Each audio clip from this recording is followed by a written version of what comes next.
I don't know how I do it every day, but it turns on. All right, focus up, people. Scott Wilson with Dumbass Contractors checking in. Welcome to today's briefing. This morning's topic is priming the pump.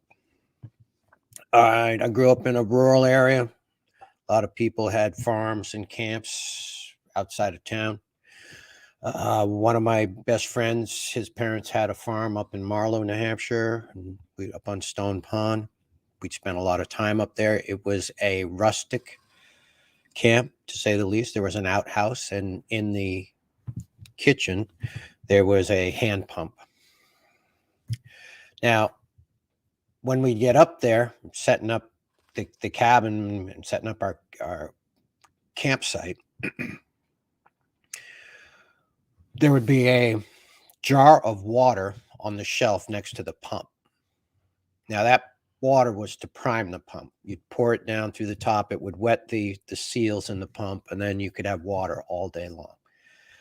Just the first thing you did, though, when water started coming out of that pump, was to fill that jug of water back up so that you'd have water to prime the pump with down the road the next time that you needed to prime the pump, because you never knew when that prime was going to go.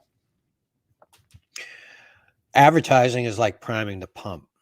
Until you sell something, nothing happens. So you've got to advertise. You got to let people know that you're available for work. Then they have to call you. So your advertising has to be effective. And then you have to convince them that you're the right person for the job. And then you have to convince them that your price is a fair price and that there's value involved in that price. If you don't prime the pump, if you don't advertise, then no one's going to call you. No one's going to know you're there, and your business isn't going to succeed, and you'll go back to being an employee for somebody else. Nothing happens until something has been sold. All right, so that's the first key to being in business for yourself. But that advertising thing is constant. Sometimes we get busy and we don't need more work. Sometimes I'll go on a 2-year run where I'm flat out and I can't even keep up with the existing client base, and I'm not really looking for new clients. Sometimes I don't have any work, and that's when I need to prime that pump. I need to get some advertising out and get the phone to ring. Now, oftentimes, just putting out that ad, I right now my advertising has over the last 4 or 5 years has been with the Postal Service with direct mailing. I can pick the routes. Just bring my advertising cards to the post office and they deliver them. It cost me about $500 to hit 5,000 homes. It's well worth the effort.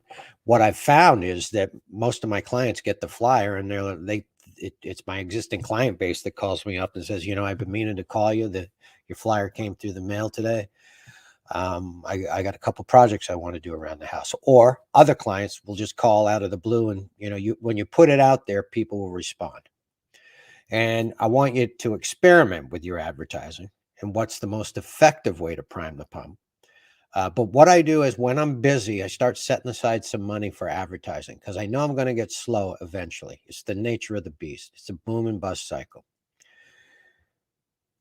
All right. So I set some money aside. I got $500 in the bank account. I'll put out a mailer.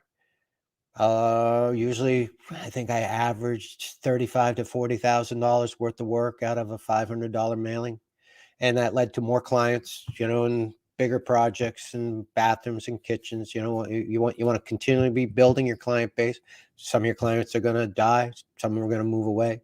Some of them, their economic situations are going to change, so they can't afford you. They have to do the work themselves. You want to just be on it, advertising. And when you don't have any work, that's when you're out there beating the bushes, shaking the trees, seeing what falls out. But you need that money in the bank to prime that pump to get that work to start coming back in. All right, prime the pump. Keep a little bit of advertising money saved off for the side for that rainy day. And that'll be a good friend. That'll help you out quite a bit. All right. We're burning daylight. Scott Wilson with Dumbass Contractors. urging you to stay loose, stay relaxed, but most importantly, stay in front of it. Wilson out.